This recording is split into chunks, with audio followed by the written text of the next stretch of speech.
there were two things, I guess. One is I knew a lot of the women. Like, I remember being a little girl and seeing Katherine Johnson, at meetings that my parents went to and things like that, because, my father, he's now retired, but he's a NASA Langley research scientist. And so there were, one thing was knowing the women, but the other thing was knowing the story, and there was this moment 6 years ago when my husband, we were visiting my parents for Christmas, and we'd run into, one of these women who had worked at NASA.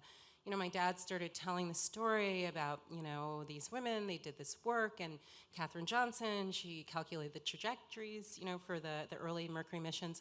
My husband was like, wait a minute, you're telling me this story, and it happened here in, Hampton, Virginia. And, for me, it was this moment of thinking, well, geez, I don't really know this story. I know sort of the end product, which is sort of modern day Hampton, Virginia, the space program. Myself, I consider myself very much a product of that history. But where did it begin, And that set me off on a journey, a 6-year journey of some of the most fascinating work I've ever, had the privilege to do.